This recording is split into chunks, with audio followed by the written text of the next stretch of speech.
یہ ہم کافی ہیں. یہ شان صرف محمد الرسول اللہ کی ہے. نبی اکرم صلی اللہ علیہ وآلہ وسلم کو بعض دفعہ لوگوں نے تکلیف پہنچانے اور بعض دفعہ اللہ کے نبی کو قتل کرنے کے ارادے کیے. جیسا کہ ام جمیل ابو لہب کی بیوی جس کا نام عروہ تھا، جب اس نے سنا کہ میرے شوہر کے بارے میں قرآن میں مذمت اتری ہے، تبت یدا ابی لہب و تب، میرے شوہر کے بارے میں قرآن میں مذمت اتری ہے، تبت یدا ابی لہب و تب، اس کے ہاتھ ٹوٹ جائیں، یہ برباد ہو جائے، یہ ہلاک ہو جائے. یہ ہاتھوں میں کنکریاں اٹھا کر محمد الرسول اللہ صلی اللہ علیہ وآلہ وسلم کو تلاش کرنے کے لیے حرم میں آ گئی. نبی اکرم صلی اللہ علیہ وآلہ وسلم ابو بکر صدیق کے ساتھ تھے. یہ آ کر ابو بکر صدیق سے پوچھتی ہے، تمہارا ساتھی کہاں ہے؟ ابو بکر صدیق کے اللہ کے نبی ساتھ ہیں، اور یہ ام جمیل پوچھتی ہے، اے ابو بکر تمہارا ساتھی کہاں ہے؟ میں نے سنا ہے وہ میری حجب کرتا ہے. ابو بکر فرمانے لگے، میرا آقا میرا سردار شاعر نہیں کہ کسی کی حجب کرے، تو نے صحیح نہیں سنا. کہنے لگی، میں خود شاعرہ ہوں، میں آج یہ چاہتی تھی کہ اس کے سامنے میں یہ بات کہوں جیسے وہ قرآن پیش کرتا ہے، میں بھی شاعرہ ہوں، میں نے بھی کچھ اشعار جمع کیے ہیں. کہنے لگی، دیکھو، مزممم اسینا و امرہ ابینا و دینہ قلینا، ہم نے مزمم کی نافرمانی کی. اللہ تعالیٰ نے سچ فرمایا تھا، انا کفیناک المستہزئین، جو مذاق کرنے والے ہیں، تمسخر اڑانے والے ہیں، اے اللہ کے نبی ہم اسے کافی ہیں. نبی اکرم صلی اللہ علیہ وآلہ وسلم فرماتے ہیں، اللہ تعالیٰ نے مکے کے مشرکوں کی گالیوں کو مجھ سے کیسے پلٹ دیا ہے. وہ گالیاں دیتے ہیں مزمم کو، میں مزمم نہیں محمد ہوں صلی اللہ علیہ وسلم. آ کر ام جمیل ابو بکر صدیق سے کہنے لگی، مزممن اسینا و امرہ ابینا، مزمم کی ہم نے نافرمانی کی اور اس کے حکم کو ہم نے تسلیم نہیں کیا، و دینہ قلینا، اور نفرت اور حقارت کی وجہ سے ہم نے اس کے دین کو چھوڑ دیا. ہاتھوں میں کنکریاں اٹھائے ہوئے تھی اور کہنے لگی، ابو بکر اگر آج تمہارا ساتھی مجھے مل جاتا میں یہ کنکریاں اس کے چہرے پر مارتی. یہ بات کہہ کر چلی گئی. ابو بکر صدیق اس کے جانے کے بعد اللہ کے نبی سے پوچھتے ہیں، اللہ کے نبی آپ میرے ساتھ تھے، ام جمیل آپ کو کیوں نہیں دیکھ پائی؟ نبی اکرم صلی اللہ علیہ وآلہ وسلم نے فرمایا، اللہ تعالیٰ نے اس کی آنکھوں کو پکڑ لیا تھا، اس کو میں نظر نہیں آیا. یہ اللہ کے نبی کی حفاظت ہو رہی ہے، ہمارے امام کی حفاظت ہو رہی ہے کہ کوئی اس کے چہرے پر پتھر مارنے کے لیے آئے، اس کو تان و تشنیع کرنے کے لیے آئے، اللہ تعالیٰ اس کی آنکھوں کو جکڑ لیتا ہے، وہ دیکھنے کے قابل ہی نہیں رہتا.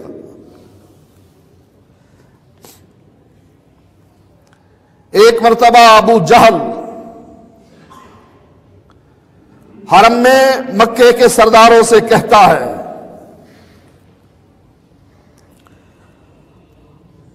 حل یوفر محمد صلی اللہ علیہ وسلم وجہہ بین اظہرکم،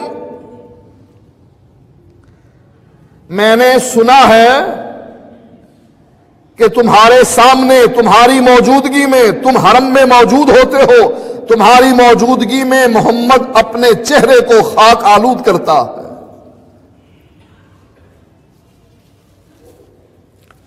فقیل لہ نعم، مکے کے سردار کہنے لگے کہ ہاں، ہمارے سامنے وہ اپنی پیشانی خاک آلود کرتا ہے، زمین پر رکھتا ہے، اللہ کی عبادت کرتا ہے۔ کہنے لگا واللات والعزیٰ، لات اور عزیٰ کی قسم ہے، لئن رأیتہ یفعل ذلک، اگر میں اس کو اللہ کے سامنے سجدہ کرتے ہوئے اپنی پیشانی کو ننگی زمین پر رکھتے ہوئے دیکھ لوں، لأطعن علی رقبتہ، میں اس کی گردن کو روند ڈالوں اور میں اس کے چہرے کو مٹی پر رگڑ دوں۔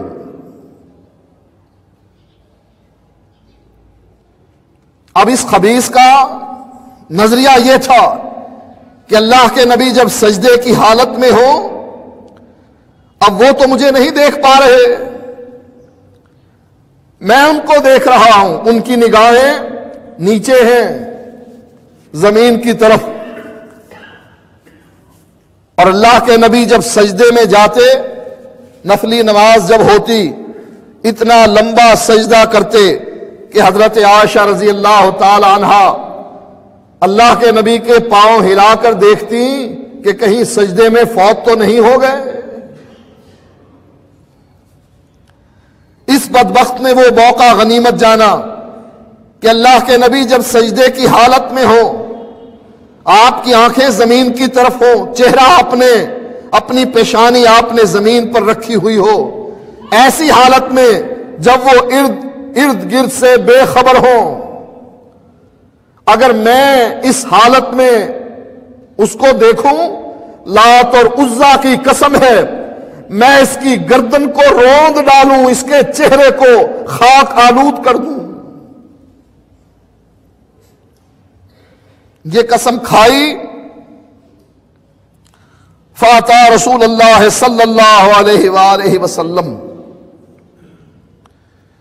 موقع ایسا بھی آ گیا کہ یہ اللہ کے نبی کے پاس پہنچا، وَهُوَ يُصَلِّي، اور اللہ کے نبی نماز پڑھ رہے تھے، اپنی پیشانی زمین پر رکھ رہے تھے۔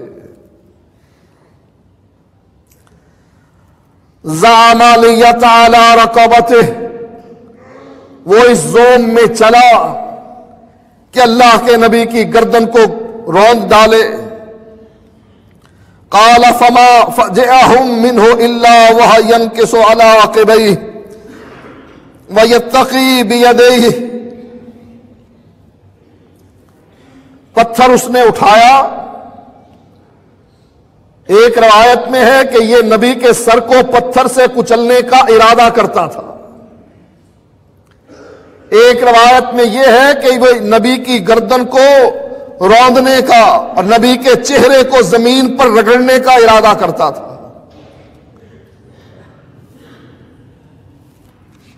مکے کے مشرک بیٹھے ہوئے تماشا دیکھنے کے لیے تیار ہیں، یہ اللہ کے نبی کی گردن زمین پر رگڑنے کے لیے، آپ کے چہرے کو زمین پر رگڑنے کے لیے اپنی مجلس سے اٹھا، نبی کے پاس پہنچا، پہنچنے سے پہلے ہی یہ الٹے پاؤں واپس آنے لگ گیا۔ وَيَتَّقِي بِيَدَيْهِ، اپنی ایڑیوں پر پھر رہا تھا اور اپنے ہاتھوں سے کسی سے بچنے کی کوشش کر رہا تھا۔ قَالَ فَقِيلَ لَهُ مَالَكَ، ابو جہل سے کہا گیا کیا ہوا، مالکا، تو تیرا یہ حال کیوں ہے، تو گھبرایا ہوا ایڑیوں پر پلٹ رہا ہے، تجھے اتنی بھی توفیق نہیں ہوئی کہ سیدھے منہ پلٹے، ایڑیوں کے بل پلٹ رہا ہے اور اپنے ہاتھوں سے بچنے کی کوشش کر رہا ہے۔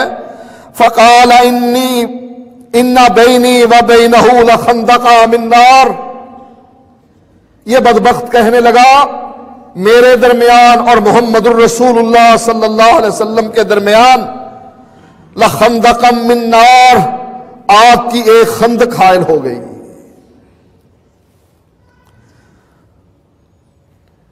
وحالا واجنحہ، میرے درمیان اور نبی کے درمیان ہولناکیاں حائل ہو گئیں. واجنحہ، میرے درمیان اور نبی کے درمیان پر حائل ہو گئے. فقال رسول اللہ صلی اللہ علیہ وسلم لو دنا منی لاختطفته الملائکۃ عضوا عضوا. اللہ کے نبی فرماتے ہیں اگر یہ ابو جہل میرے قریب آ جاتا، فرشتے اس کے جسم کو توڑ کر رکھ دیتے، عضو عضو علیحدہ کر دیتے. وہ جو پر نظر آ رہے تھے وہ فرشتوں کے پر تھے.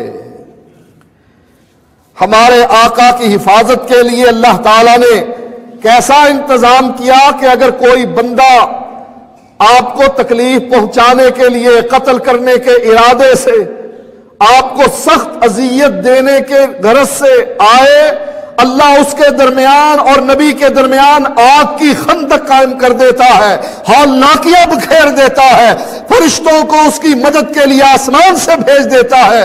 کیا تمہارے امام کا بھی یہی رتبہ اور مقام ہے؟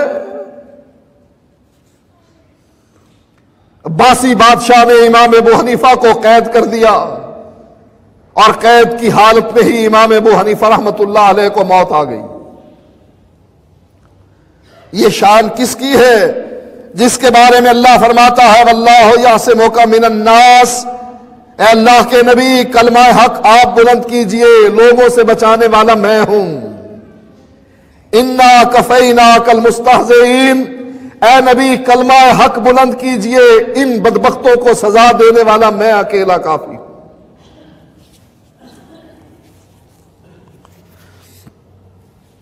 دوسرے واقعے میں جس میں ابو جہل اپنے ساتھیوں سے کہتا ہے